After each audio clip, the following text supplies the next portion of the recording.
بھائیو اسلام میں پاکیزہ محبت صرف اور صرف میاں بیوی کا ریلیشن شپ ہے، وہ نکاح کی بائنڈنگ کے ساتھ، نکاح کی بائنڈنگ کے ساتھ۔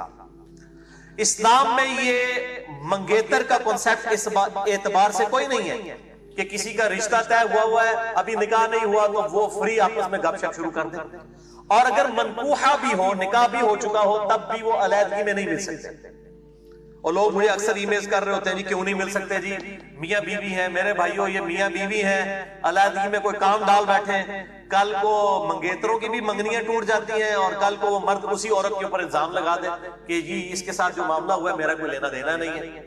تو اس لیے بالکل حرام ہے قطعاً کہ اگر نکاح بھی ہوا ہے وہ پبلکلی ضرور مل سکتے ہیں کسی کمبائنڈ گیدرنگ میں، علیحدہ سے ایسے میاں بیوی بھی الگ نہیں ہو سکتے، بالکل کلیئر کٹ مسئلہ ہے۔ اور منگیتر والا تو معاملہ ہی غلط ہے نا جی، وہ تو رشتہ ہوا ہی نہیں ہے، اس کی تو اسلام میں کوئی حیثیت ہی نہیں۔ تو یہ بڑا امپورٹنٹ ہے۔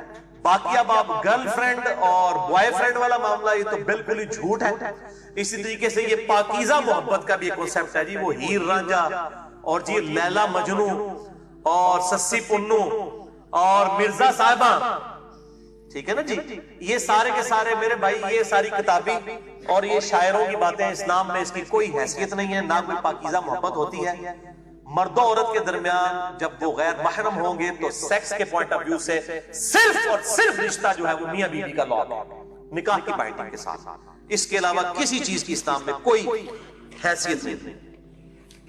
بھائیو اسی طریقے سے یہ ویلنٹائن ڈے کے اوپر تحفے تحائف پیش کرنا اور کہنا جی یہ پاکیزہ محبت ہے، کوئی ٹچ نہیں کر رہے، یہ ذرا ان لوگوں سے پوچھیں کہ آپ کی بہن کے ساتھ کوئی پاکیزہ اس طرح کی محبت آگے کرے تو آپ کو ہضم ہوگی؟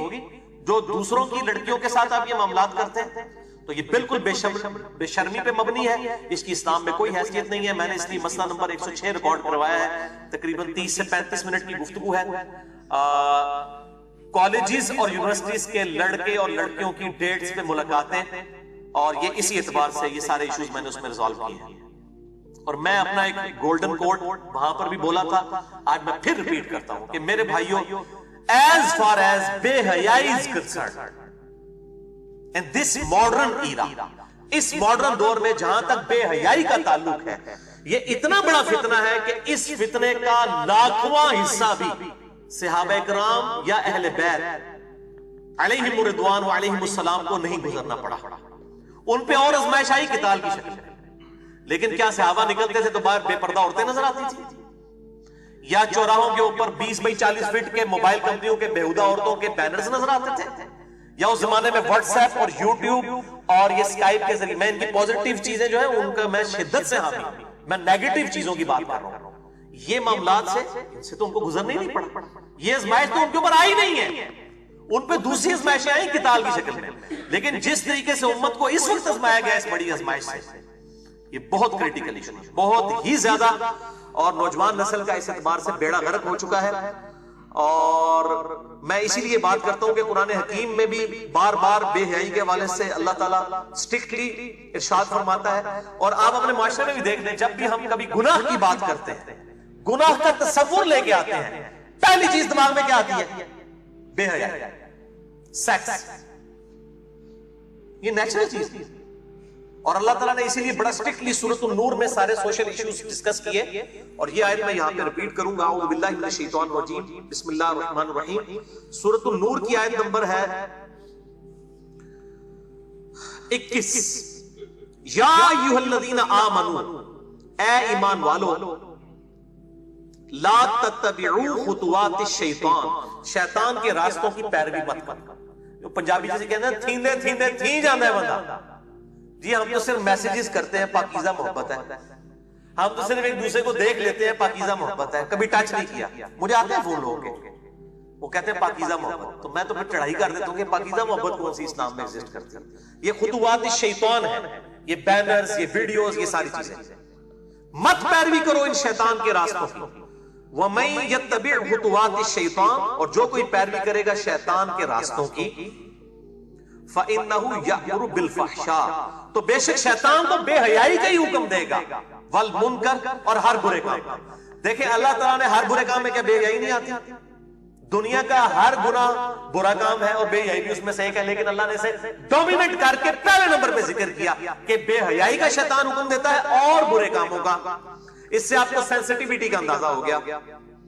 وَلَوْلَا فَضْلُ اللَّهِ عَلَيْكُمْ، اور اگر اللہ کا تم پر فضل نہ ہوتا، وَرَحْمَتُهُ، اور اس کی رحمت شامل حال نہ ہوتی، مَا زَكَا مِنْكُمْ مِنْ أَحَدٍ أَبَدًا، تم میں سے کوئی ایک بھی ایسا نہ ہوتا کہ وہ کبھی پاک ہو سکتا، سب کے سب ہی پلید رہتے ہیں۔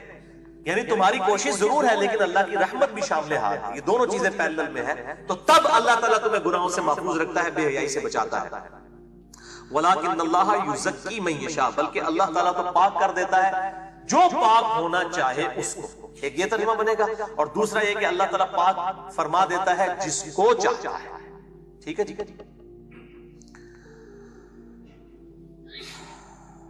وَلَٰكِنَّ اللَّهَ يُزَكِّي مَن يَشَاءُ وَاللَّهُ سَمِيعٌ عَلِيمٌ، اور اللہ تعالیٰ سننے والا ہے اور علم والا ہے۔ الحمدللہ۔ تو یہ میرے بھائیوں سورۃ النور کی وہ آیت بڑی کریٹیکل، تو ہم صرف کوشش کر سکتے ہیں، باقی ہدایت اللہ کے ہاتھ میں ہے، اور جو کوشش کرے گا اسے اسی کو ہدایت ملے گی۔ وَالَّذِينَ جَاهَدُوا فِينَا لَنَهْدِيَنَّهُمْ سُبُلَنَا، سورہ العنکبوت کی آخری آیت ہے۔ جو لوگ ہماری راہ میں کوشش کریں گے ان کے لیے ہم اپنی راہیں کھولیں گے۔ یہ ون وے ٹریفک نہیں ہے کہ اللہ تعالیٰ جو ہے وہ کسی کو زبردستی ہدایت تک پہنچائے گا۔ ہدایت جو ہے وہ اس کائنات کی سب سے ایلیٹ چیز ہے، یہ آپ کو فٹ پاتھ پہ چوراہے پہ مفت پڑی ہوئی نہیں ملے گی، کوشش کے بعد ملے گی۔ کنو کڑ لوئے گا، جو کوشش کرے گا اسی کے لیے اللہ تعالیٰ اپنی راہیں کھولے گا۔ صرف دعا کروانے سے اور صرف تمنا کرنے سے یہ نہیں، کبھی تمنا کرنے سے کسی کا پیٹ نہیں بھرا، کوشش کر کے کوئی چیز منہ میں ڈالیں گے پھر ہی پیٹ بھرتا ہے۔ تو باقی ہم کوشش کریں گے کہ لوگ پردے کی طرف آئیں، ادروائز زبردستی گھوٹ کے تو کسی کو ہم گھول کے حق نہیں پلا سکتے۔ اور دل بے ایمان پہ اجتا ٹھیر، پنجابی میں محاورہ بولا جاتا ہے کہ جس کا دل بے ایمانی پہ اترا ہو تو اس کے لیے حجتیں جو ہیں وہ ڈھیر ہیں، اس کے لیے پھر دلائل لیم ایکسکیوزز بے شمار ہیں۔ آپ 1000 دلائل بھی پیش کریں نا، وہ بات ماننے کے لیے کبھی بھی تیار نہیں ہوگا۔ جس کا دل بے ایمانی پہ اترا ہوا، جو بات ماننے والا ہے اس کو آپ ایک دفعہ کو قرآن کی آیت یا حدیث بتا دیں گے نا، وہ کہے گا جی اچھا جی منو نہیں سی پتا، میں انشاءاللہ تعالی سمعنا وطعنا، سنا اور اطاعت اختیار کیا۔ تو یہ معاملہ بڑا کریٹیکل ہے، اللہ تعالیٰ کی طرف متوجہ ہوں گے پھر اللہ تعالیٰ آپ کی بازو پکڑے گا اور انشاءاللہ ہدایت تک پہنچا دے گا انشاءاللہ تعالیٰ۔ اللہ تعالیٰ ہمیں قرآن اور سنت کی تعلیمات کے سامنے سر تسلیم خم کرنے کی توفیق عطا فرمائے۔